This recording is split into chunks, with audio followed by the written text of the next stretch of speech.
give us a bit of a more comprehensive context for recognizing that you can have legitimate perspectives on multiple sides of any argument. And the reason why I think this particular case pulls so hard at folks or seems to be creating so much tension, and I've seen this within the Black community, but I've also seen it in I've seen it in some of the conversations, it seems like within the broader LGBT community, but also within the celebrity community, right? So people are, this is for some reason a polarizing sort of experiences.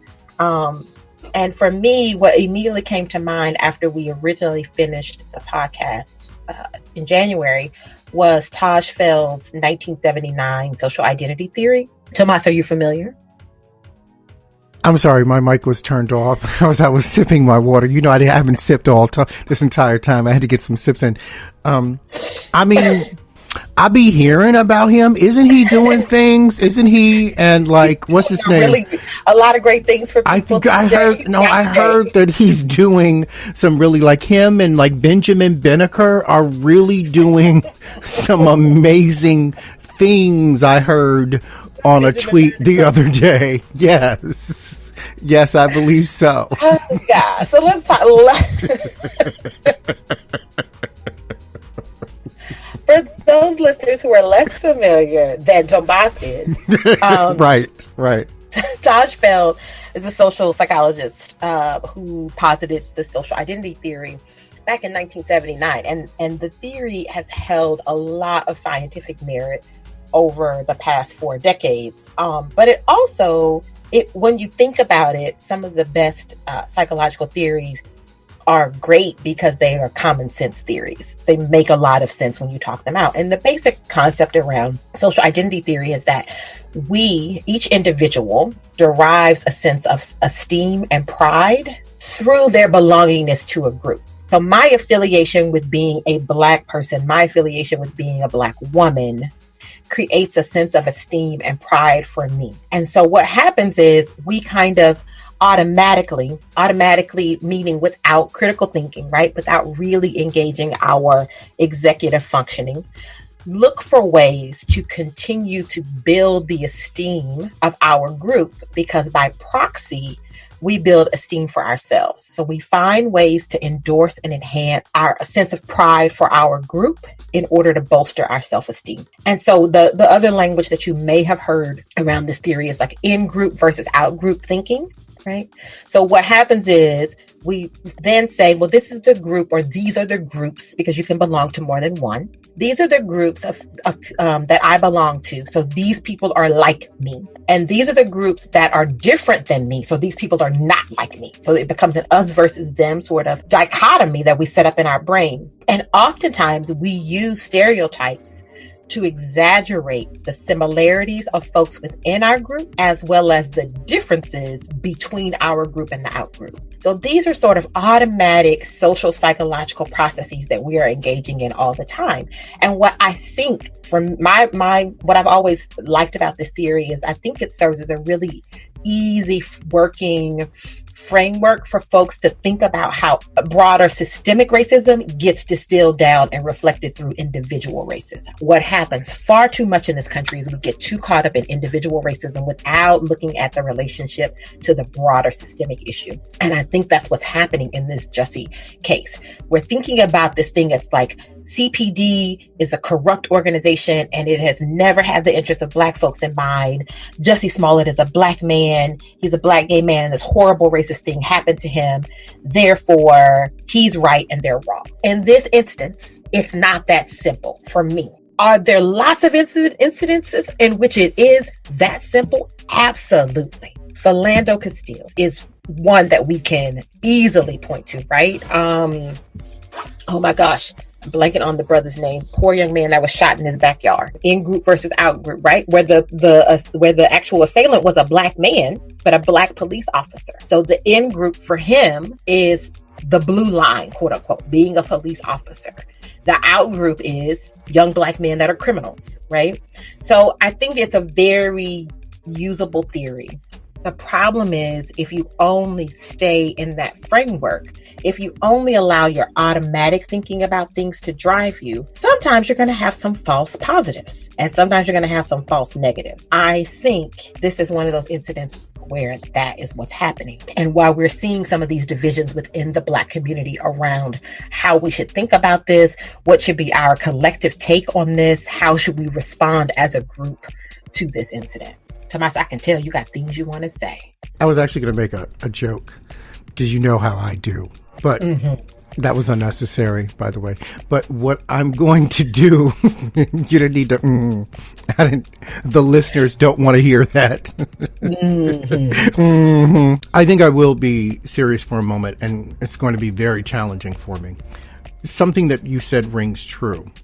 If you allow that to be the only framework of your thinking, it will lead you to the false positives and false negatives. I also think it will lead you to false narratives that you will perpetuate without realizing that you're perpetuating those false narratives, right? So I just want to add that part to it. But then I want to take a step beyond that and say that when I said earlier in the first part before we played the podcast about me sort of being more moderate in my temperament when looking at things, that's part of what I was talking about. You know, I'm very aware of the groups that I'm a part of. Now, I'm aware of the groups that I feel a part of, and I'm aware of the groups that I'm told I'm a part of because I look a certain way, have a certain genitalia, and have a certain sexual orientation. Now, those groups, to a certain degree, overlap, but they are not mutually exclusive in any way, shape, or form, and they are not always in congruence. So for me, there's always the opportunity to take a step back and ask other questions. And in terms of this specific instance, the question I have is, how does this serve you? Who's the you? And that's the question. If the question is applied to Jussie, and if it is a lie, how does this serve you? What was your motivation? Why did you do that? I think that deserves a ponderance. If the question is Chicago PD and they are hiding evidence and there is a tape and it's not being released, and they are the ones who actually paid the Nigerians and not Jussie, and it's this whole corruption thing, how does that serve you? What benefit do you get from that? We get so entrenched in this tribalized thinking and following along with this narrative that even when we ask those questions, the answers don't reflect a very diverse and in some instances random world where someone could make up something, where there could be a conspiracy, where there could be all of those things. It's just frameworked around he would never do that because, or they did that because, or that's what those people do over there. You know, what I see happening is I think part of why there's been such a strong backlash is not the right word up. I think some of the intensity, that's the word I'm looking for. The intensity of the reactions from folks is as strong as it is because those people who are survivors of trauma, survivors of hate crime, survivors of sexual assault, survivors of even random violence, that taps into a very real experience of re-victimization when you are not believed. And I think that there is a bigger sort of social contract to not believe. There's more, let me say it this way, there are more systems at play that lock people out of being believed when they have been the victim of a hate crime, when they have been the victim of sexual assault, than there are to believe them. And I think the reason why this is so particularly sensitive is because people are responding to that re-victimization of not being believed when it was their story. And that I deeply empathize with. And my position of Jussie Smollett creating a hoax, that's my personal position. It also does not take away from my deep empathy from those people who are survivors and who have not been believed and who are still not being believed by those close to them. I can hold a space where both of those things are true. And I think for some folks, there feels like a threat that if Jussie if it is a hoax, then that also threatens their believability and that undermines movement in some way. And I think we can do both things at the same time. I think we can hold him accountable. And I don't necessarily think he needs to be held criminally accountable. I really don't. We can hold him accountable. We can get him the help that he needs and still say victims should be believed. I can say both of those things at the same time. On the other hand, I can also say, I believe CPD did a good job. I'm not going to say they did a great job. I don't know the intricacies of that. But I could say they did a thorough job here. And still say they corrupt. Like both things can be true. Absolutely. And I think that's where the entrenchment comes in, that it's either or, and that there is lack of opportunity for nuance, and that folks are holding on so tight to their particular perspective and viewpoint and platform that to show any inch of give to the other side feels like a threat, and nobody wants to do that. And I think that's the area we have to continue to grow and work in. And I don't know who has to give first or what that looks like, but I definitely think that that's where we have to move if we want to get outside of such kind of incendiary, highly entrenched positions around hot button issues. It's a lot of hate in these streets, period, the end. America, God bless her, is founded on hate. So until we exorcise all of that, until we really begin the process of making amends, begin the process of really engaging in restorative justice, we're going to continue to have real life incidents like Dylan Roof, real life incidents like Robert Bowers at the Tree of Life Synagogue, real life Charlottesville riots. And we're going to continue to have people that may or may not capitalize on those sorts of living bodies of hatred for their own personal means. This is what we reap, right? This is what we continue to reap until the work is really done. Sounds like you're providing a blueprint to make America great again.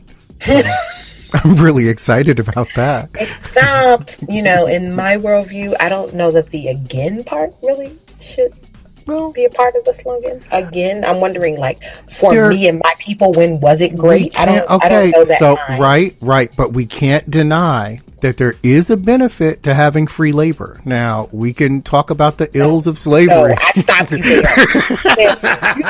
You trying to get me? I'm trying to get her riled up, people. I'm trying to get her riled up so she can put her I want her to put her PhD hat down for a second and just respond to me like that Louisiana sister that I know personally. No, sir. No, we can't even play no kind of games about No, we that. cannot. No, we cannot. All right. My God. I mean, I know that you were baiting me and I'm still trying to come down. It worked. I got her in her feelings. So much in the feelings. All right, y'all. We're out for this week. It's been real. Make sure you listen to all the parts to get the full scope of the conversation. Follow up with us at Dr. Nikki Knows on Twitter and Instagram at DrNikkikinows and at All About Tomas, because it's what?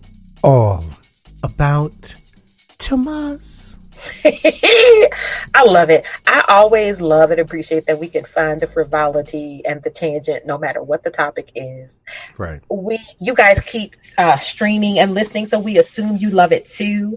Join in the party and let us know your thoughts and prayers and feelings and reactions and comments to this week's podcast. Until next time, peace. Building relationships during recovery from mental and substance use disorders can put the strength of family and community behind you. We're all connected, offering encouragement, support, and hope. Join the Voices for Recovery. Strengthen families and communities. For confidential information on mental and substance use disorders, including prevention and treatment referrals for you or someone you know, call 1-800-662-HELP. Brought to you by the U.S. Department of Health and Human Services.